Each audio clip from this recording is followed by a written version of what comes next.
Hello, আগের পার্টিতে তোমাদের বলেই দিয়েছি যে আমরা যাচ্ছি স্নোল্যান্ড। আর এই দেখো স্নোল্যান্ডে আমরা চলে এসেছি। আর এখানটায় এসে আমরা টিকিটটাও কেটে নিয়েছি। এখানটায় পার পারসন ছিল 700 করে। আর এই দেখো এখানটায় মা পাপা আঙ্কেল আন্টিরা কেউ যাবে না, এখানটায় ওরা আমাদের জন্য ওয়েট করছিল।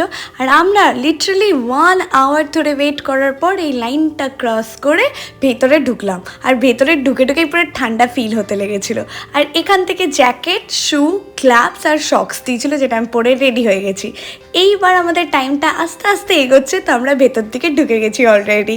আর এখানটায় দাঁড়িয়ে আর ওয়েট হচ্ছিল না যে কখন ভেতরে যাব। ফাইনালি ভিতরেও চলে এসেছিলাম। আর ভেতরের চারিদিকটা দেখো, যেদিকে দেখাচ্ছি সেদিকে শুধু বরফ আর বরফ। আর কি ভালো লাগছিল তোমাদেরকে কি বলবো। আমি, সোনু আর ঋষিদা খুব মজা করেছি। ইভেন এখানটায় যত কটা রাইডস ছিল, স্নো রাইডস, সব কটাতে চেপেছি আর দারুণ এনজয় হয়েছে। এই যে স্লাইডিংটা দেখছো তো, এটা করতে এত ভয় লাগছিল, বাট করার পর খুব মজা লেগেছে। আর এখানটায় তো লিটারালি আমি বরফ নিয়ে প্রচণ্ড খেলেছি। আর এখানটায় স্নো ডান্স হচ্ছিল, যেখানটায় আমরা যাচ্ছি, যেখানটায় সবাই এত ভালো ডান্স করছিল আর আমরা প্রচণ্ড ডান্স করেছি, প্রচণ্ড এনজয় করেছি। সেটা তোমরা ফুল আমাদের ডান্স দেখলেই বুঝতে পারবে। তো চলো একটু দেখেই নাও।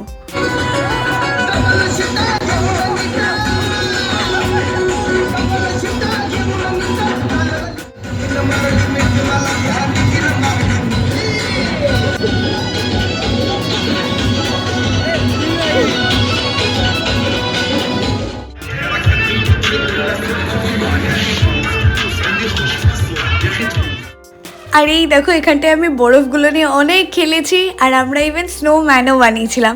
কি ভালো লাগছিল, তোমরা আমাকে দেখেই বুঝতে পারছো। আমরা প্রচণ্ড এনজয় করেছি। আর এই ফুল ব্লগটা অলরেডি আমার চ্যানেলে আপলোড আছে, তোমরা গিয়ে দেখে নাও। রিলেটেড ভিডিওস আমি দিয়ে দিচ্ছি। তারপরে এখান থেকে তো হোটেল ফিরে গেছিলাম। আর এখানকার আরেকটা ফেভারিট জিনিস হচ্ছে এই ইরানি চা, যেটা খেতে এত ভালো ছিল।